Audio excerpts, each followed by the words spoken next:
नमस्कार दोस्तों, मैं अखिलेश मिश्रा आपके अपने एजुकेशनल यूट्यूब चैनल विद्यार्थी तक में स्वागत करता हूं।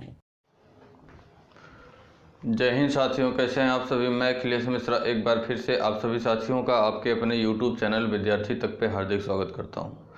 साथियों, ये डेली हम लोगों की करंट अफेयर की क्लास हुआ करती है, जो कि किसी भी कम्पिटिटिव एग्जाम्स में 3 से 4 क्वेश्चन पूछे जाते हैं। 3 से 4 क्वेश्चन हर हाल में, चाहे कोई भी कम्पिटिटिव एग्जाम हो, SSC, bank, railway, UPSI, UP police, UP लेखपाल, वीडियो इत्यादि जितने भी कम्पिटिटिव एग्ज़ाम होते हैं, जितनी भी एक दिवसीय परीक्षाएं होती हैं, तो उन सभी एग्ज़ामों में, उन प्रत्येक एग्ज़ामों में अगर बात करें तो 3 से 4 क्वेश्चन करंट अफेयर के क्वेश्चन हर हाल में पूछे जाते हैं और अच्छे अच्छे एक लेवल के क्वेश्चन पूछे जाते हैं। ठीक साथियों, तो हम लोग इस क्लास में उसी क्वेश्चनों को करने का काम करते हैं जो कि एग्ज़ाम में अक्सर आया करते हैं।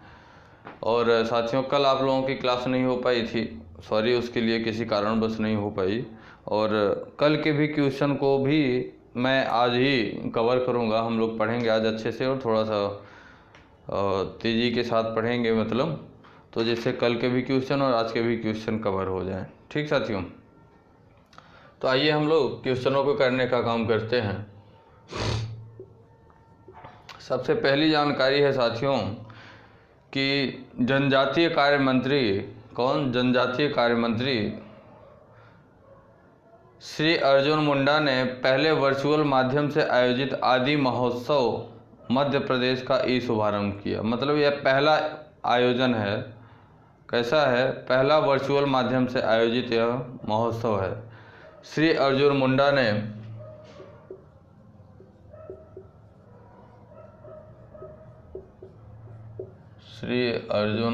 ने पहले वर्चुअल माध्यम से आयोजित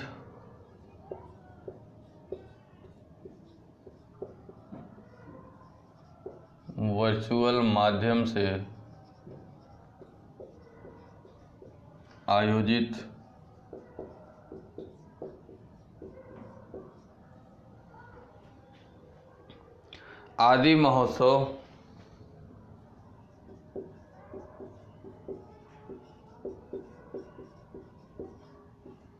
मध्य प्रदेश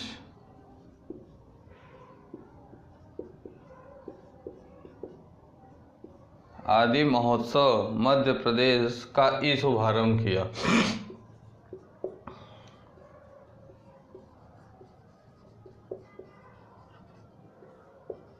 कैसा शुभारंभ?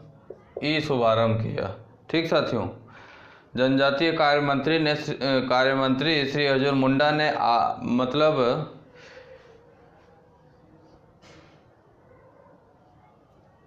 30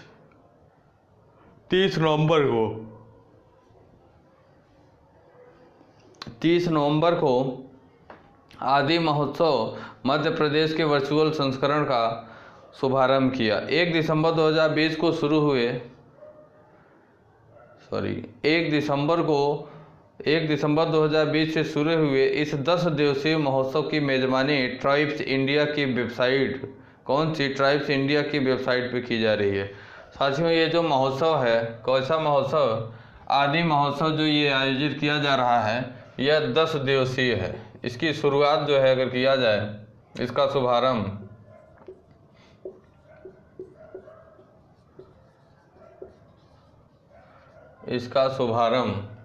1 दिसंबर 2020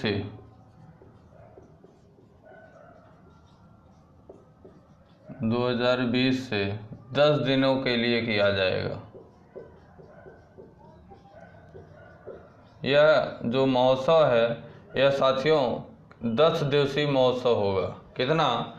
10 दिवसीय महोत्सव होगा। और इसके महोत्सव की अगर साथियों मेज़बानी की बात करें, ट्राइब्स इंडिया की वेबसाइट, इसकी मेज़बानी अगर बात करें, इसकी मेज़बानी ट्राइब्स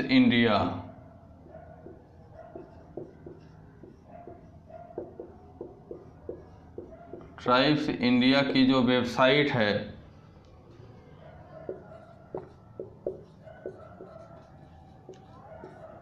www.tribesIndia.com tribesindia.com।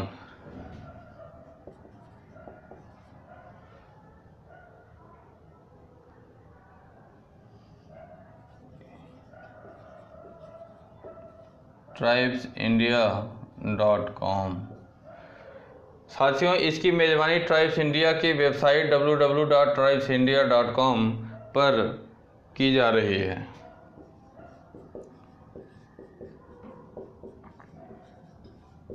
कहाँ की जा रही है? ट्राइब्स इंडिया की वेबसाइट पे यह की जा रही है। इसका मुख्य साथियों जो है, इसका मुख्य उद्देश्य क्या है इस महोत्सव का? इस महोत्सव का मुख्य उद्देश्य आदिवासी शिल्प और मध्य प्रदेश की संस्कृति पर है। मध्य प्रदेश सरकार में आदिवासी विकास मंत्री सुश्री मीना सिंह और ट्राइफेड के चेयरमैन श्री रमेश चंद्र मीणा आज इस ऑनलाइन शुभारंभ के लिए मुख्य अतिथि थे। ठीक साथियों, इस अवसर पर अपने संबोधन में श्री अर्जुन मुंडा ने कहा कि आदि महोत्सव मध्य प्रदेश का वर्चुअल संस्करण आदिवासियों के जीवन और आजीविका के बदलाव में सहायता देने का एक अन्य प्रयास है। महामारी के बावजूद ट्राइफेड योद्धाओं के दल और इस वार्षिक आदिवासी महोत्सव का आयोजन किया है, जो वर्चुअल रूप में आदिवासी संस्कृति का आत्मा और संस्कृति को उत्सव के रूप में मानते हैं। किस रूप में? उत्सव के रूप में मानने का काम करते हैं। ठीक साथियों, वर्चुअल शुभारंभ की मुख्य बातें साथियों, भ्रमण और मध्य प्रदेश के आदिवासी नृत्य तथा संगीत की झलक शामिल है। यह भी घोषणा की गई कि इस कड़ी में अगला जो महोत्सव होगा साथियों, इस कड़ी में अगला जो महोत्सव होगा वो 11 दिसंबर को गुजरात में होगा, जिसके बाद 21 दिसंबर को बंगाल में इसकी शुरुआत होगी। इसका जो अगला महोत्सव होगा साथियों,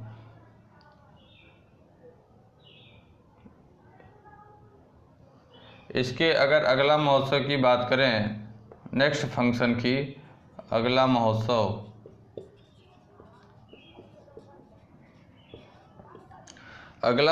है वह 11 दिसंबर को होना है गुजरात में।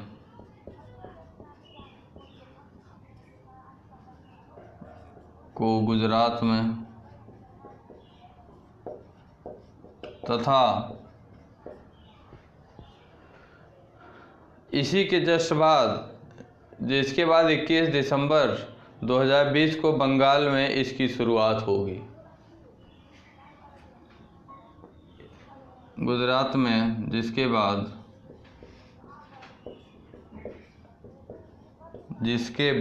21 दिसंबर 2020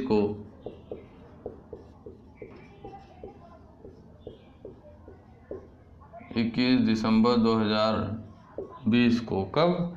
2020 से बंगाल में इसकी शुरुआत होगी।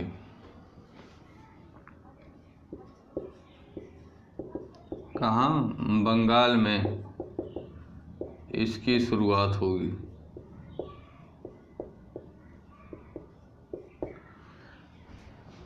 साथियों, इसका अगला महोत्सव 11 दिसंबर को कहाँ? गुजरात में होना है। उसके बाद 21 दिसंबर 2020 से बंगाल में इसकी शुरुआत की जाएगी। कहाँ? बंगाल में इसकी शुरुआत की जाएगी। साथियों, आदि संस्कृति, शिल्पों, व्यंजन और व्यवसाय की आत्मा का जश्न आदि महोत्सव एक सफल पहल है। ये जो आदि महोत्सव है साथियों, यह आदिवासी संस्कृति, आदिवासियों की संस्कृति क्या है, शिल्प क्या है, व्यंजन क्या है, साथ ही साथ व्यवसाय क्या है, इन सभी आत्मा का जश्न जो होता है उसी को आदि महोत्सव का नाम दिया गया। इसकी शुरुआत बात करें साथियों, तो इसकी शुरुआत वर्ष 2017 में की गई थी। कब? इसकी शुरुआत 2017 में की गई थी साथियों।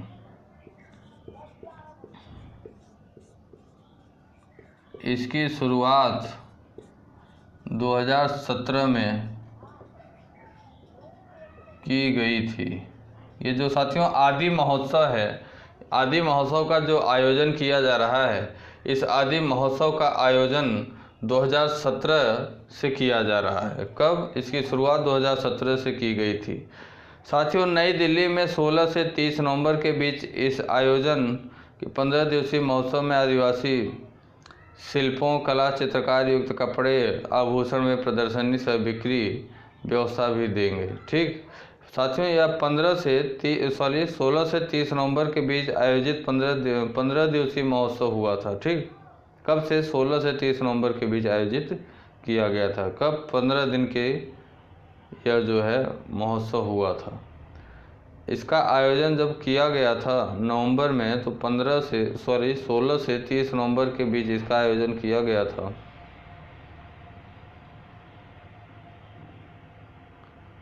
अगली जानकारी की बात करें साथियों,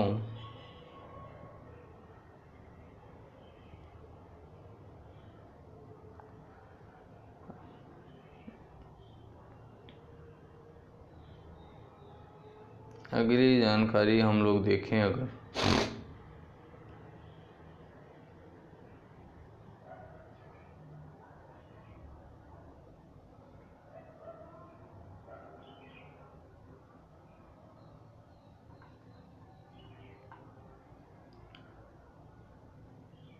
अगली जानकारी है साथियों, वाणिज्य और उद्योग मंत्री श्री पीयूष गोयल की अध्यक्षता में वीडियो कॉन्फ्रेंसिंग के माध्यम से बोर्ड ऑफ ट्रेड अर्थात BOT की बैठक बुधवार 2 दिसंबर 2020 को होगी। इस बैठक का मुख्य कारण क्या होगा इसे मैं बताता हूं। सबसे पहले नोट करिए कि बोर्ड ऑफ ट्रेड की बैठक, जो कि बैठक में विदेश व्यापार नीति तथा घरेलू मैन्युफैक्चरिंग तथा निर्यात बढ़ाने की रणनीतियों और उपायों पर फोकस किया जाएगा। बोर्ड ऑफ ट्रेड की बैठक, बोर्ड ऑफ ट्रेड की बैठक, बोर्ड ऑफ ट्रेड की बैठक 2 दिसंबर 2020 को, 2 दिसंबर 2020 को, कब? 2020 को विदेश व्यापार नीति तथा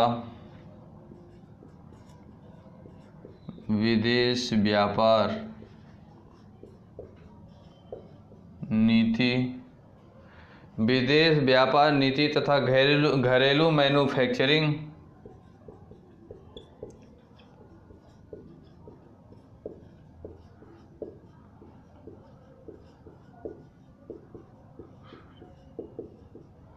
घरेलू मैन्युफैक्चरिंग तथा निर्यात बढ़ाने की रणनीतियों और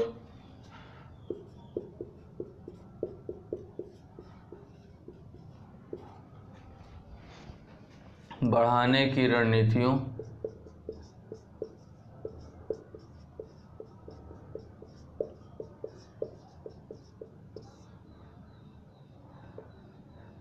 निर्यात बढ़ाने की रणनीतियों और उपायों पर फोकस होगा।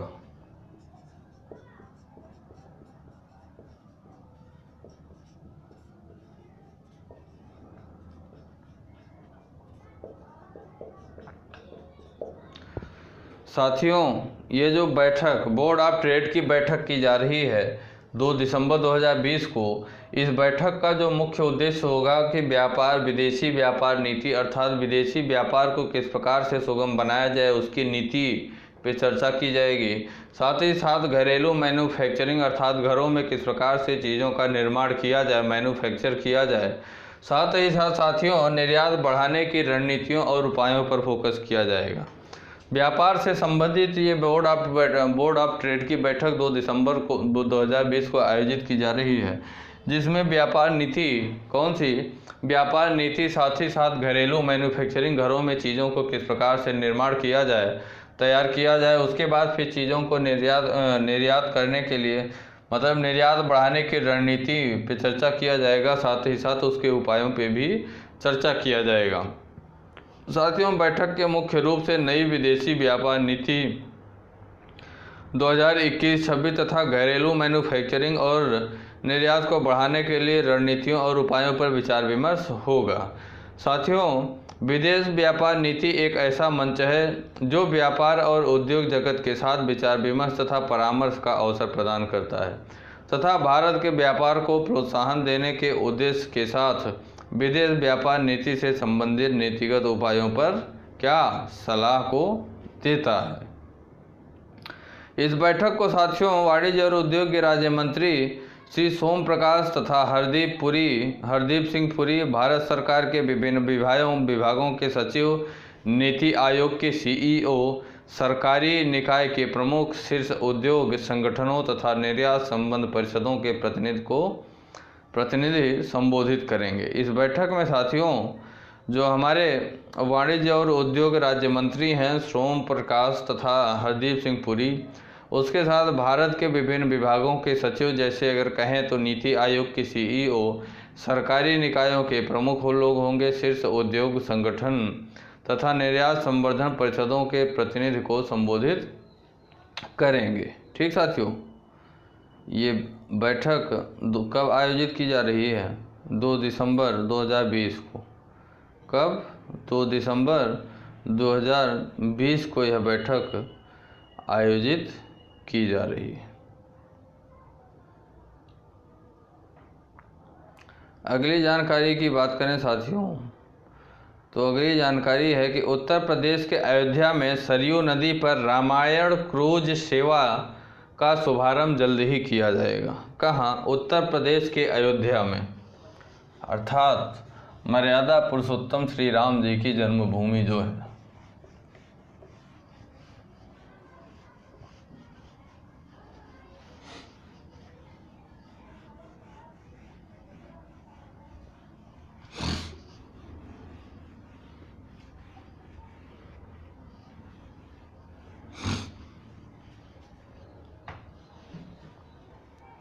उत्तर प्रदेश के अयोध्या में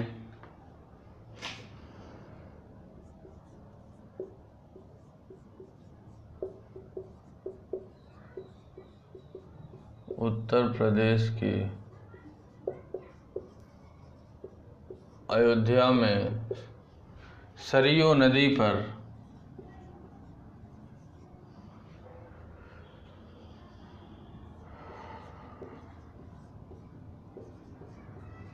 रामायण क्रूज सेवा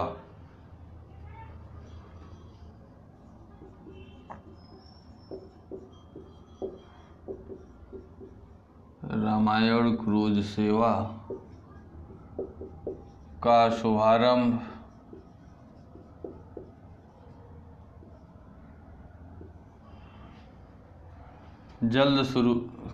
जल्द किया जाएगा।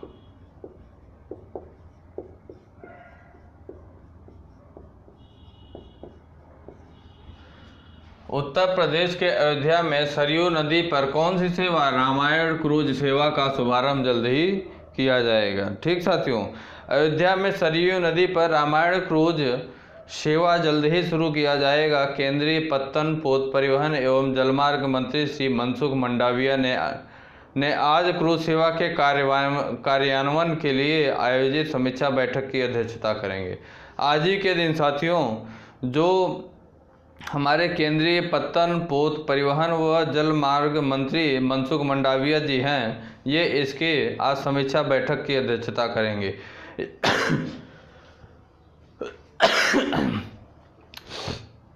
यह साथियों उत्तर प्रदेश के अयोध्या में सरयू नदी अर्थात घाघरा राष्ट्रीय राजमार्ग 40 कौन सा होगा यह?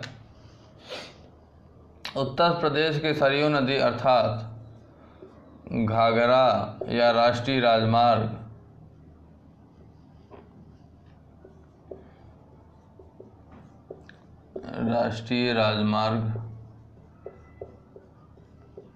40 कौन सा? राष्ट्रीय राजमार्ग 40 पर पहली लग्जरी क्रूज सेवा होगी।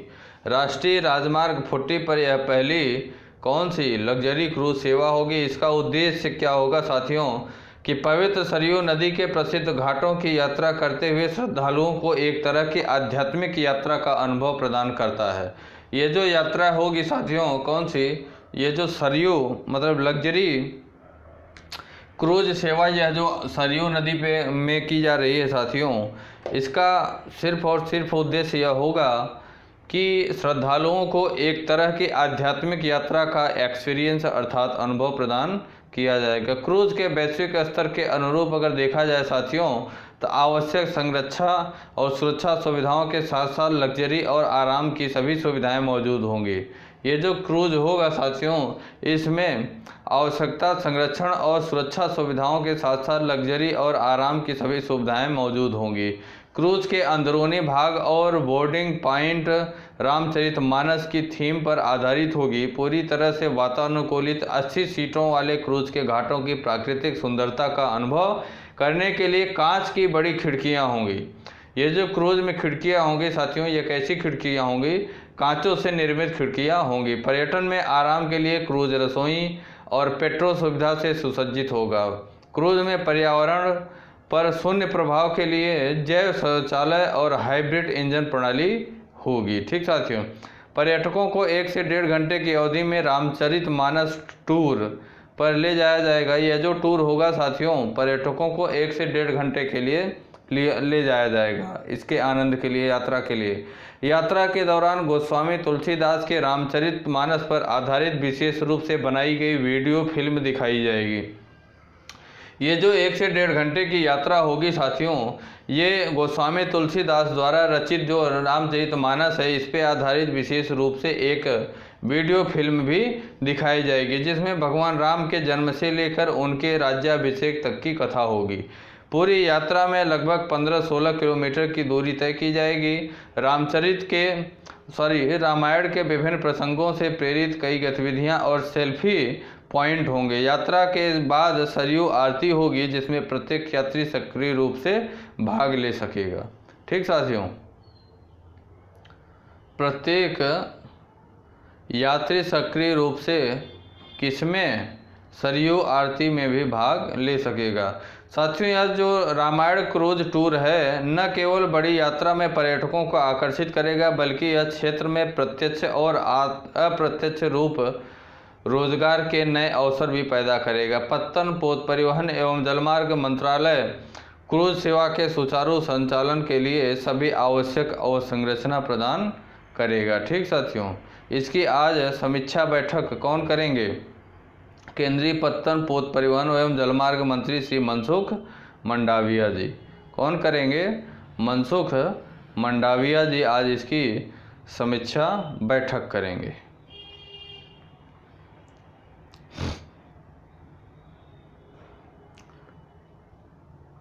कुछ क्वेश्चन है साथियों, हम लोग उसे करने का काम करेंगे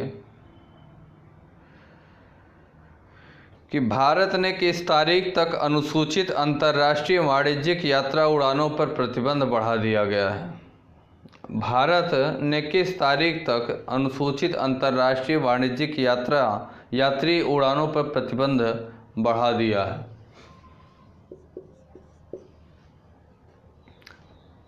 भारत ने 31 दिसंबर तक साथियों, 31 दिसंबर तक अनुसूचित अंतर्राष्ट्रीय वाणिज्यिक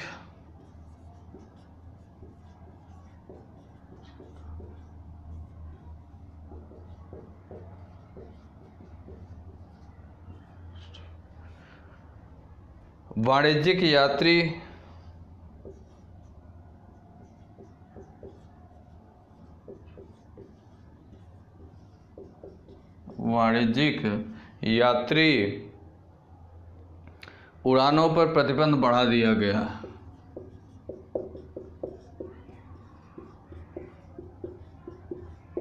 प्रतिबंध बढ़ा दिया गया है।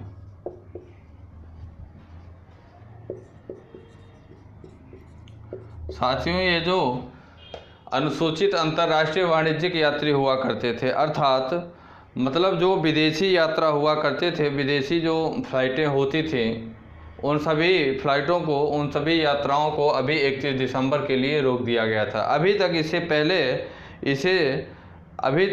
पहले साथियों 30 नवंबर तक ही इस पर प्रतिबंध लगाया गया था। कब तक? 30 नवंबर तक इस पर प्रतिबंध लगाया गया था। यह निर्णय साथियों हमारा जो नागरिक उड्डयन महानिदेशालय है, अर्थात DGCA, इस निर्णय को 26 नवंबर 2020 को यह निर्णय लिया। यह प्रतिबंध को आगे बढ़ाने के लिए जो अनुसूचित अंतर्राष्ट्रीय वाणिज्यिक यात्रा है, जो इन सभी उड़ानों पर प्रतिबंध के लिए जो 31 दिसंबर के लिए लगाया गया है, यह हमारा जो नागरिक उड्डयन निदेशालय है, कौन सा नागरिक उड्डयन निदेशालय, 26 नवंबर 2020 को इसका निर्णय लिया है। ठीक साथियों, भारत सरकार ने मौजूदा कोविड-19 महामारी के कारण अनुसूचित अंतर्राष्ट्रीय वाणिज्यिक यात्री सेवा पर प्रतिबंध को 31 दिसंबर 2020 तक बढ़ाने का निर्णय लिया। हालांकि ज़रूरत के मुताबिक चुनिंदा मार्गों पर सक्षम प्राधिकारी द्वारा अंतर्राष्ट्रीय अनुसूचित उड़ानों की अनुमति दी जा सकती है। इस दौरान वंदे भारत मिशन के तहत उड़ानें जारी रहेंगी। ये जो रोक 31 दिसंबर तक लगाई गई है, इस रोक के बावजूद भी जो वंदे भारत मिशन के तहत उड़ानें चल रही हैं, उन सभी उड़ानों को कंटिन्यू रखा जाएगा, अर्थात जारी रखा जाएगा। इससे पहले कोरोना वायरस महामारी की वजह से लागू किए गए लॉकडाउन के कारण भारत में 2 महीने के अंतराल के बाद 25 मई 2020 को घरेलू यात्री उड़ानों को दोबारा शुरू किया गया था। इससे पहले भारत की विभिन्न अंतर्राष्ट्रीय उड़ानों पर 30 नवंबर 2020 तक के लिए क्या प्रतिबंध लगा दिया गया था। ठीक साथियों, अगली बात करें तो भारतीय आईटी उद्योग के जनक के रूप में किसे जाना जाता है। एक सेकेंड,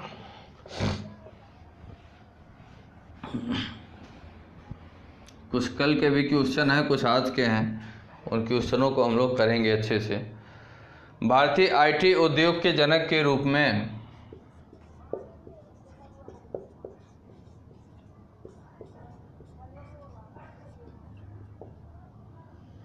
भारतीय आईटी उद्योग के जनक के रूप में भारतीय आईटी उद्योग के जनक के रूप में फकीर चंद्र कोहली को, किसे, फकीर चंद्र कोहली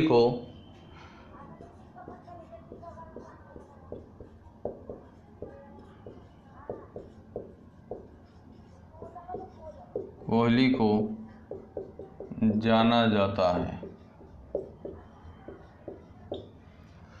भारतीय आईटी उद्योग के जनक के रूप में फकीर चंद्र कोहली को, किसे, फकीर चंद्र कोहली को भारतीय आईटी उद्योग का जनक माना जाता है। क्या, भारतीय आईटी उद्योग का जनक माना जाता है।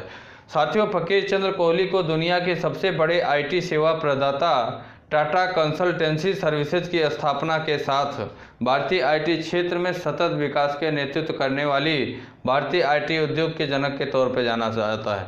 ये साथियों, जो फकीर चंद्र कोहली जी हैं, ये आईटी सेवा प्रदाता टाटा कंसल्टेंसी सर्विसेज की स्थापना भी इन्होंने किया था। किसकी स्थापना, Tata consultancy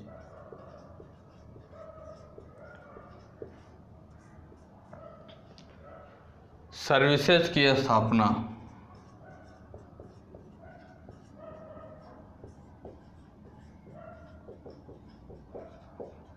Tata consultancy services की स्थापना जो किया, वो उसके लिए साथियों फकीर चंद्र कोहली को ही इसका योगदान जाता है। टाटा कंसल्टेंसी सर्विसेज की स्थापना का अगर योगदान की बात करें तो फकीर चंद्र कोहली को ही जाना जाता है। साथ ही साथ आईटी उद्योग के जनक के रूप में भी किसे, फकीर चंद्र कोहली को जाना जाता है। ठीक साथियों, इनका जन्म, अगर फकीर चंद्र कोहली के जन्म की बात करें तो इनका जन्म 28 फरवरी 1924 को पेशावर में हुआ था। फकीर चंद्र कोहली के अगर जन्म की बात करें तो इनका जन्म 28 फरवरी 1924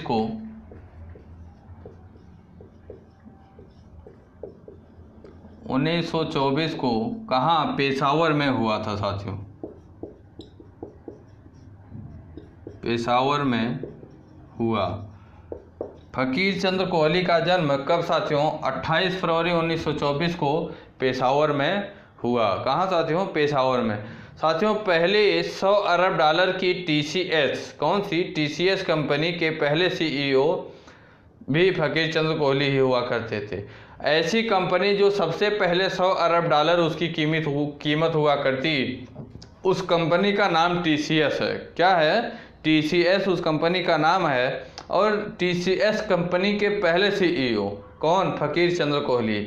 मतलब भारतीय उद्योग की पहली ऐसी कंपनी TCS जिसका नाम है, ये पहली ऐसी कंपनी है जो कि सबसे पहले 100 अरब डॉलर की कीमत की हुआ करती थी। और इस 100 अरब डॉलर कीमत की जो कंपनी के पहले CEO हुआ करते थे वो फकीर चंद कोहली ही हुआ करते थे। ठीक साथियों, जिन्हें वर्ष 2002 में कोहली को पद्म भूषण से भी सम्मानित किया गया। साथियों, अगर फकीर चंद कोहली की बात करें तो इन्हें 2002 में पद्म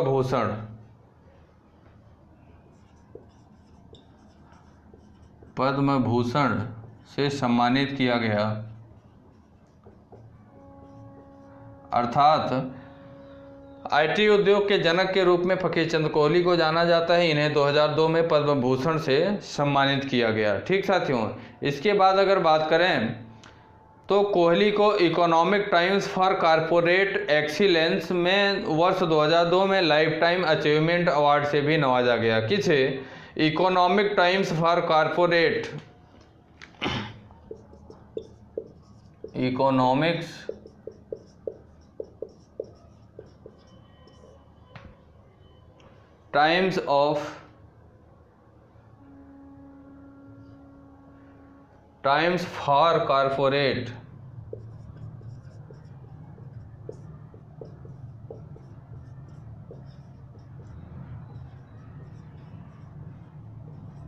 times for corporate excellence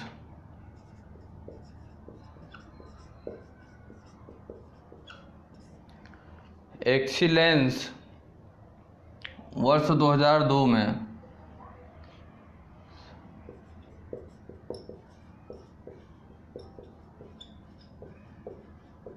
life time achievement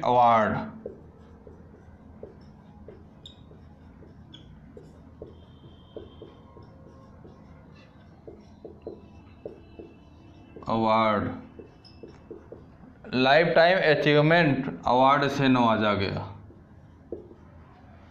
Fakir Chand Kohli को साथियों economics time for corporate excellence में वर्ष 2002 में ही लाइफ टाइम अचीवमेंट अवार्ड से भी क्या नवाजा गया। साथियों, उन्हीं के प्रयासों का नतीजा था कि IBM जैसी बड़ी विदेशी कंपनी भारत में आई और टाटा IBM के साथ मिलकर काम किया। सूचना प्रौद्योगिकी मंत्री रविशंकर प्रसाद ने भी फकीर चंद कोहली की मौत पर क्या दुख व्यक्त किया। ठीक साथियों, फकीर चंद कोहली के मौत पर दुख व्यक्त किया इन्होंने। ठीक साथियों, अगर बात करें तो फकीर चंद कोहली जी टाटा इलेक्ट्रॉनिक कंपनी के साथ 1951 में जुड़े थे। कब? 1951 में जुड़े थे। साथ ही साथ साथियों सिस्टम संचालन को प्रबंधित करने के लिए लोड डिस्पैचिंग सिस्टम स्थापित करने में मदद भी इन्होंने किया। वर्ष 1970 में वे इस कंपनी के डायरेक्टर नियुक्त किए गए। फिर बाद में TCS कंपनी के पहले CEO बने, जहां वे वर्ष 1999 में 75 साल की उम्र में रिटायर ले लिए थे। 1999 में इन्हें ये TCS कंपनी से कौन? फकीर चंद कोहली जी TCS कंपनी से रिटायर ले लिए थे। ठीक साथियों, अगली बात करें साथियों तो कौन सा देश वर्ष 2020 के लिए फीफा की फाइनल रैंकिंग लिस्ट में सबसे ऊपर है? कौन सा देश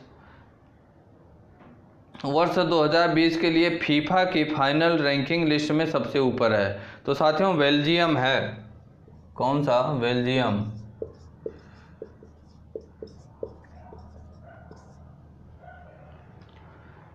बेल्जियम वर्ष 2020 के लिए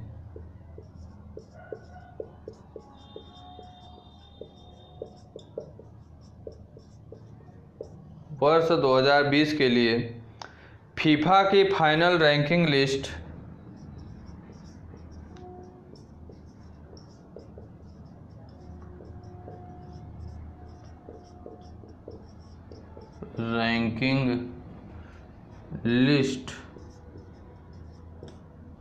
रैंकिंग लिस्ट में सबसे ऊपर है।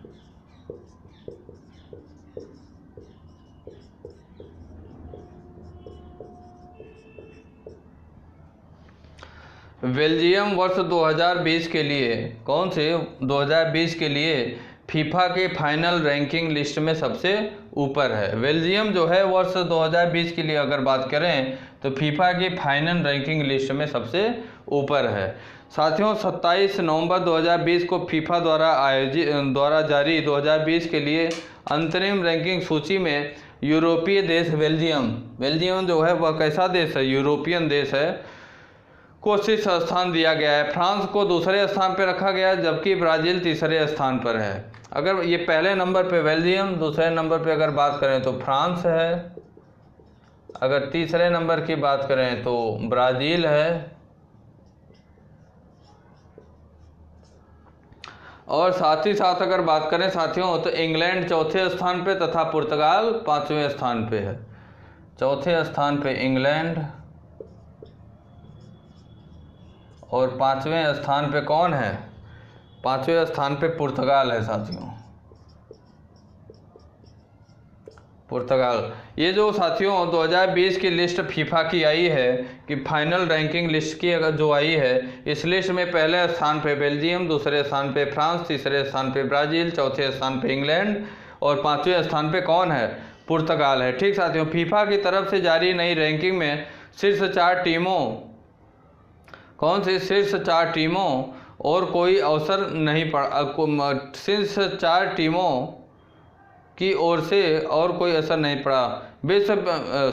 पिछले विश्व कप की उपविजेता टीम क्रोएशिया के हाल ही में हुए अंतर्राष्ट्रीय मुकाबले में हारने का फायदा फीफा फाइनल रैंकिंग 2020 में पुर्तगाल को प्राप्त हुआ।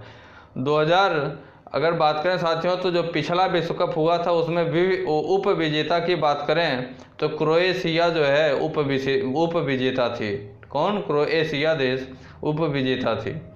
और अगर बात करें साथियों तो वैश्विक महामारी कोरोना वायरस के कारण बंद हुए खेल गतिविधियों के अलग 6 महीने बाद यूरोप में यूएफा नेशंस लीग, कौन सी, यूएफा नेशंस लीग की फिर से शुरुआत के बाद सितंबर 2020 में अंतर्राष्ट्रीय मुकाबले फिर से शुरू हो गए, जिसका सीधा प्रभाव फीफा की विश्व रैंकिंग पर पड़ा।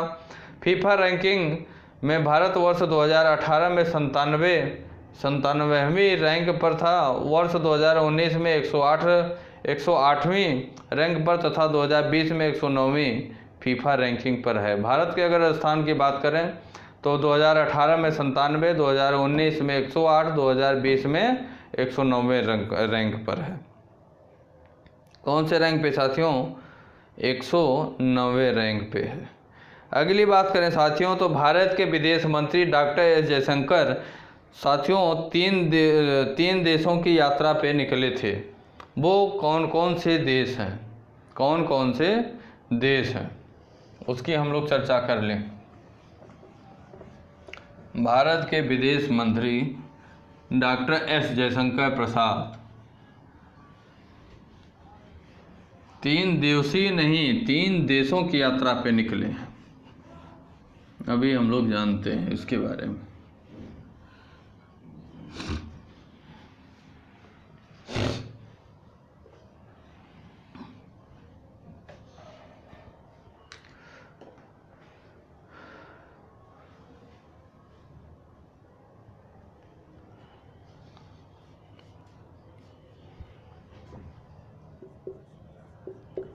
भारत के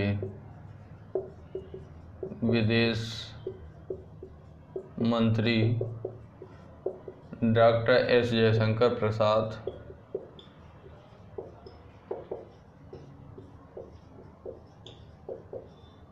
डॉक्टर 3 देशों की यात्रा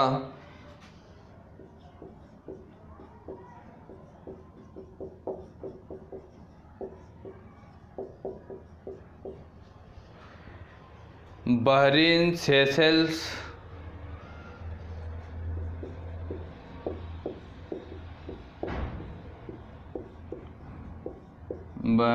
सेशेल्स, और संयुक्त अरब अमीरात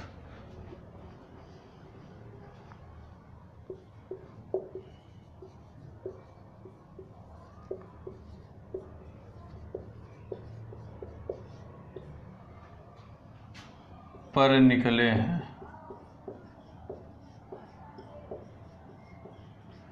साथियों हमारे भारत के जो विदेश मंत्री हैं डॉक्टर एस जयशंकर प्रसाद, ये 3 देशों की विदेश यात्रा पर निकले हैं। कौन कौन से देश हैं साथियों?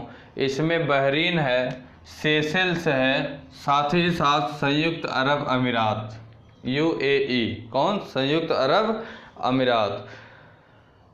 साथियों बहरीन और UAE का दौरा ये कर चुके, उसके बाद इन दोनों देशों के शीर्ष नेताओं से मुलाकात किया। बहरीन और UAE के नेताओं से, इन्होंने शीर्ष नेताओं से मिले और वहाँ की यात्रा को ये समाप्त किए। उसके बाद साथियों विदेश मंत्री की तीसरी यात्रा जो थी वो 27 से 28 नवंबर 2020 को सेशेल्स में हुई। इनकी जो तीसरी यात्रा हुई साथियों, ये 27 और 28 नवंबर को कहाँ? सेशेल्स में गए। कहाँ? सेशेल्स देश में गए। जयशंकर सेशेल्स में नवनिर्वाचित राष्ट्रपति वेवल राम कल्याण से मिले, जो सेशेल्स के नवनिर्वाचित साथियों राष्ट्रपति हैं। कहाँ के?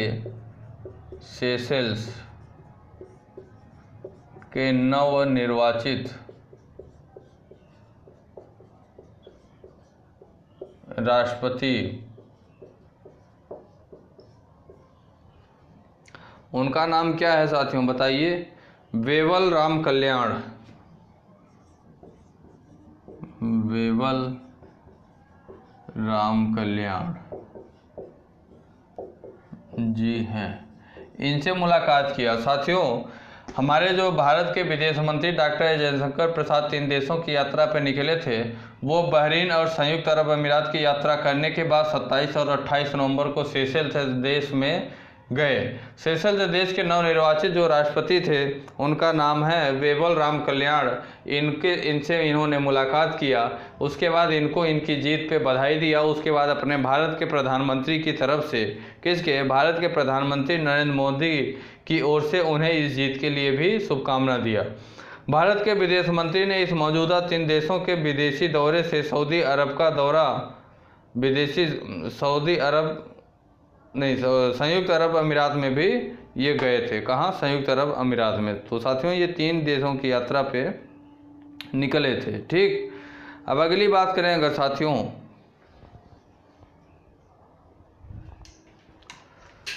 तो ट्रांसजेंडर व्यक्तियों के लिए गरिमा गृह और नेशनल पोर्टल का उद्घाटन किसने किया? किसके लिए? ट्रांसजेंडर व्यक्तियों के लिए गरिमा गृह, अगली जानकारी है ट्रांसजेंडर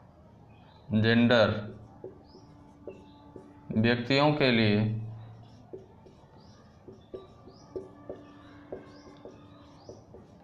गरिमा गृह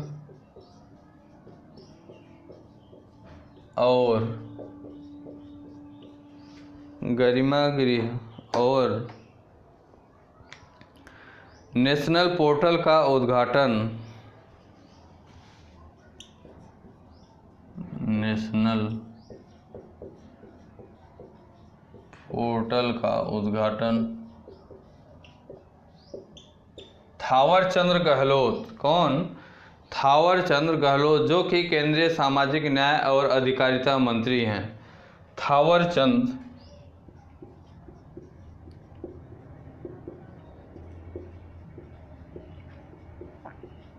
गहलोत जी ने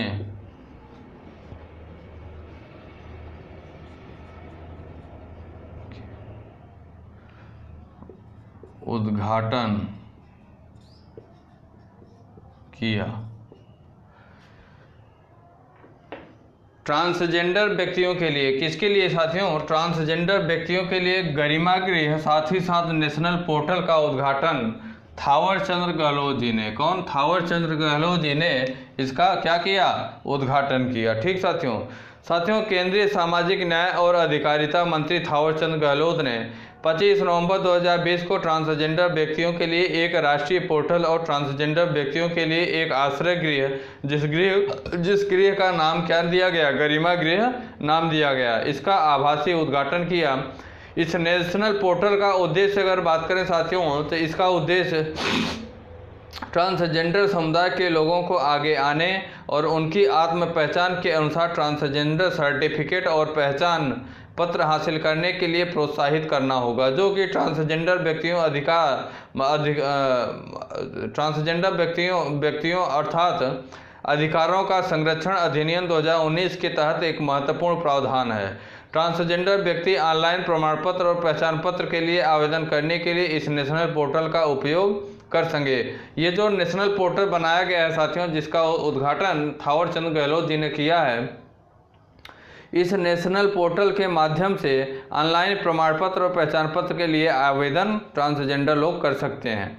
उसके साथ ही साथियों, सभी आवेदक बिना किसी प्रत्यक्ष संपर्क के और किसी भी कार्यालय का दौरा किए बिना अपने आईडी कार्ड को भी क्या कर सकते हैं, प्राप्त कर सकते हैं। ठीक साथियों,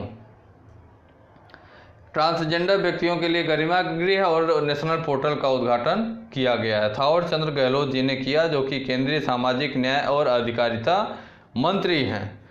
अगली बात करें साथियों, तो राष्ट्रीय उच्च गति रेल निगम ने बुलेट ट्रेन परियोजना के लिए किस कंपनी के साथ देश के सबसे बड़े अनुबंध पर हस्ताक्षर किया है साथियों? तो हम लोग लिखेंगे राष्ट्रीय उच्च गति रेल निगम ने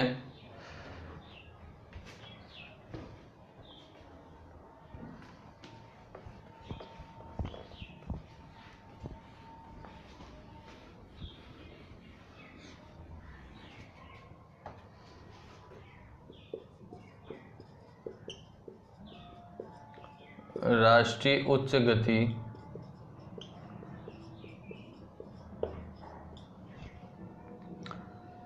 रेल निगम ने बुलेट ट्रेन परियोजना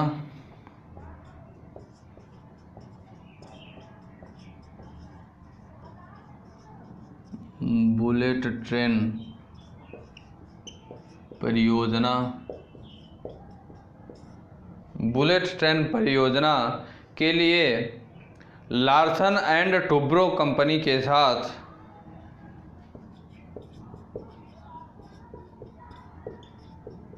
लार्सन और टुब्रो L&T लार्सन और टुब्रो कंपनी के साथ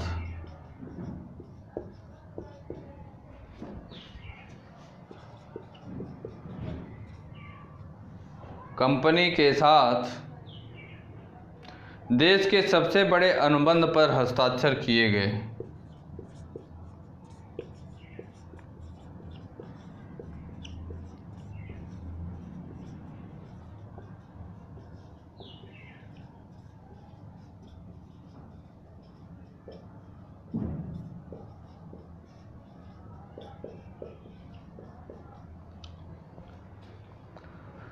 साथियों, राष्ट्रीय उच्च गति रेल निगम ने बुलेट ट्रेन परियोजना के लिए, किसके लिए? जो बुलेट ट्रेन परियोजना की बात की जा रही थी अभी तक, उस परियोजना के लिए कौन सी कंपनी? लार्सन एंड टुब्रो, इन दो कंपनियों के साथ देश की सबसे बड़े अनुबंध अर्थात देश के सबसे बड़े प्रपत्र पर क्या किया गया? समझौता ज्ञापन किया गया, या तो फिर कहिए क्या किया गया? हस्ताक्षर किया गया। साथियों, राष्ट्रीय उच्च गति रेल निगम ने अहमदाबाद मुंबई बुलेट प्रोजेक्ट परियोजना के लिए, किसके लिए? यह जो होगा, यह अहमदाबाद मुंबई बुलेट प्रोजेक्ट परियोजना होगा, के नाम से जाना जाएगा। अहमदाबाद मुंबई बुलेट ट्रेन परियोजना।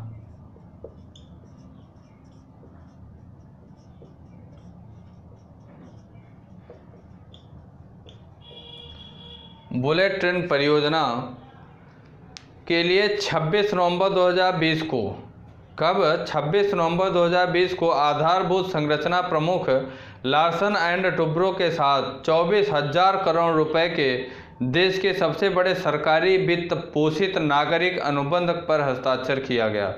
यह जो साथियों परियोजना होगी 24,000 करोड़ रुपए की परियोजना होगी और यह देश की सबसे बड़ी सरकारी वित्त पोषित नागरिक अनुबंध पर हस्ताक्षर होगा। साथियों, लार्सन एंड टुब्रो ये दो कंपनियां जो हैं, ये बुलेट ट्रेन परियोजना के निर्माण की बात करेंगी। भारत की एक बहुराष्ट्रीय कंपनी ये जो साथियों कंपनियां हैं कौन सी, लार्सन एंड टुब्रो, या विश्व के अनेक देशों में अपना कारोबार भी चला रही हैं। कौन सी, देश के अनेकों देशों में अपना कारोबार चला रही हैं। साथ ही साथ साथियों ये बहुराष्ट्रीय कंपनियां हैं जिसका मुख्यालय की बात करें तो लार्सन एंड टुब्रो कंपनी का मुख्यालय की बात करें तो इसका मुख्यालय कहाँ है, बम्बई में, मुंबई में इसका मुख्यालय है। लार्सन एंड टुब्रो जो बड़ी बड़ी कंपनियां हैं इनका मुख्यालय मुंबई में है। ठीक साथियों, और अगर बात करें तो इसके कार्यालय एवं कारखाने पूरे विश्व में फैले हुए हैं। इस कंपनी की लगभग 25 देशों में 60 से अधिक इकाइयां हैं।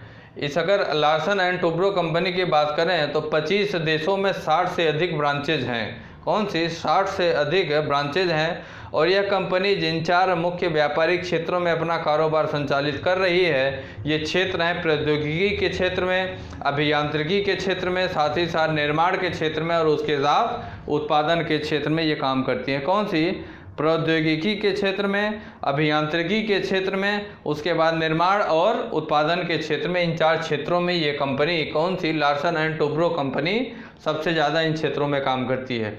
इसकी साथियों अगर ब्रांच की बात करें तो 25 देशों में 60 से अधिक ब्रांचें हैं। 25 देशों में 60 से अधिक इस कंपनी के, लार्सन एंड टुब्रो कंपनी की क्या हैं, इकाइयां हैं, अर्थात ब्रांचेज हैं साथियों। ठीक, ये कंपनी लार्सन एंड टुब्रो है, इसी को बुलेट ट्रेन बनाने की, बुलेट ट्रेन परियोजना जो है इसी के निर्माण की बात करता है। अगली बात है साथियों कि कैम्ब्रिज डिक्शनरी में सबसे ज़्यादा तलाश किए जाने वाले शब्द के तौर पर किस शब्द को वर्ड ऑफ द ईयर 2020 चुना गया। इम्पॉर्टेंट बात है, कैम्ब्रिज डिक्शनरी में सबसे ज़्यादा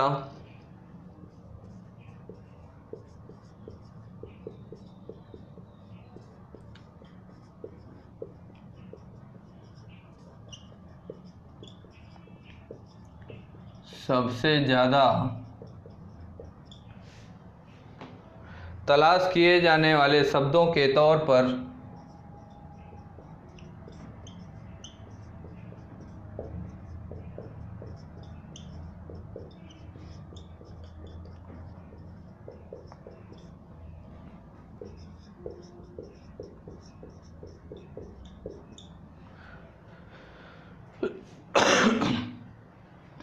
क्वारंटाइन, कौन सा शब्द है साथियों, क्वारंटाइन।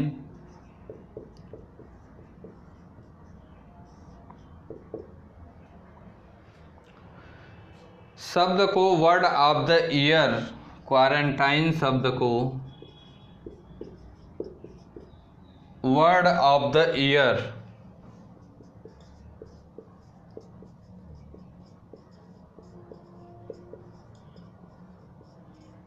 2020 के लिए चुना गया।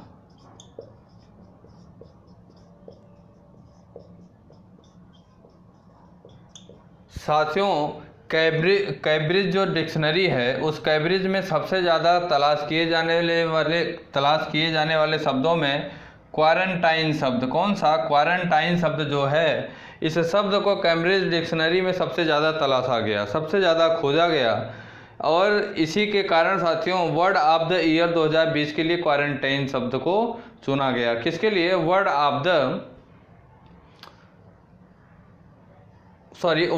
द ईयर 2020 के लिए चुना गया। साथियों कैम्ब्रिज डिक्शनरी द्वारा क्वारंटाइन का वर्ड ऑफ द ईयर 2020 के तौर पे चुना गया। इस शब्द ने पहले स्थान पर आने के लिए लॉकडाउन और महामारी जैसे अन्य शब्दों को हरा दिया है। सबसे ज़्यादा खोजा गया शब्द लॉकडाउन और महामारी था, इस शब्द को भी क्वारंटाइन शब्द हरा दिया। नवीनतम डाटा में प्रदर्शित होने के बाद कैम्ब्रिज डिक्शनरी ने क्वारंटाइन को वर्ड ऑफ द ईयर 2020 चुना है। यह नवंबर के आरंभ में समय न्यूज़ के लिए और सर्च स्पाइक्स के तौर पर शीर्ष पाँच में रैंक में एक मात्र शब्द था। शीर्ष 5 रैंकों में अगर बात किया जाए तो क्वारंटाइन शब्द एकमात्र ऐसा शब्द था। इस शब्द ने मार्च 18 से 24/2020 सप्ताह में सर्विस में सबसे ज़्यादा अधिक उछाल लिया है। जब दुनिया भर में कई देशों ने कोविड-19 के प्रकोप के मद्देनज़र लॉकडाउन की घोषणा की थी, तो कैम्ब्रिज डिक्शनरी अंग्रेजी सीखने के लिए दुनिया के शीर्ष शब्दकोश वेबसाइट है। यह शब्दकोश न केवल यह दिखाता है कि वास्तविक दुनिया के संदर्भों में कैसे कैसे विभिन्न शब्दों का उपयोग किया जाता है, बल्कि इन शब्दों की परिभाषा भी इस डिक्शनरी में दी जाती है। कौन सी डिक्शनरी? जो कैम्ब्रिज डिक्शनरी है, इसमें शब्दों की परिभाषा भी दिया जाता है साथियों। ठीक, तो साथियों ठीक है, आज हम लोग कुछ करंट अफेयर के क्वेश्चन को किए, कुछ इम्पॉर्टेंट करंट अफेयर के क्वेश्चन को हम लोग किए, और जो कुछ 2-4 करंट अफेयर के क्वेश्चन और भी छूट रहे होंगे उन क्वेश्चनों को हम लोग कल की क्लास में करेंगे। कल के भी क्लास में हम लोग कवर कर लेंगे। इसी तरीके से 1-2 क्लास में पूरा फाइनल हो जाएगा। कल आप लोगों की क्लास नहीं हो पाई किसी कारणवश, और क्लास को साथियों यहीं ओवर करते हैं। उसके बाद मैं आपसे ये कहूँगा कि आप लोग क्लास को आप लोग ज़्यादा से ज़्यादा शेयर किया करिए, जिससे कि और भी विद्यार्थियों तक, आपका विद्यार्थी तक यूट्यूब चैनल पहुंच सके और भी विद्यार्थियों का हित हो सके। ठीक साथियों, दूसरी चीज़ यह है कि क्लास कैसी लगती है आप लोगों को, इसकी प्रतिक्रिया कमेंट बॉक्स में आप लोग ज़रूर दिया करिए। उसके बाद क्लास अगर अच्छी लगे तो क्लास को लाइक भी किया करिए, और आप हमारे यूट्यूब चैनल विद्यार्थी तक पे अगर आप नए हैं तो आप भी हमारे यूट्यूब चैनल विद्यार्थी तक को सब्सक्राइब करना ना भूलें। साथ ही साथ बेल आइकन को भी दबाइए, जिससे कि और भी एजुकेशनल रिलेटेड जो भी इंफॉर्मेशन हो, या तो फिर और भी जो क्लासें हैं वो आप तक उसका नोटिफिकेशन उसका पहुंच सके। ठीक साथियों, तो ठीक है, क्लास को ओवर करते हैं यहीं। जय हिंद, जय भारत। दोस्तों, अगर आप हमारे YouTube चैनल विद्यार्थी तक पे नए हैं तो लाइक करें, सब्सक्राइब करें और बेल आइकन को दबाना ना भूलें। धन्यवाद।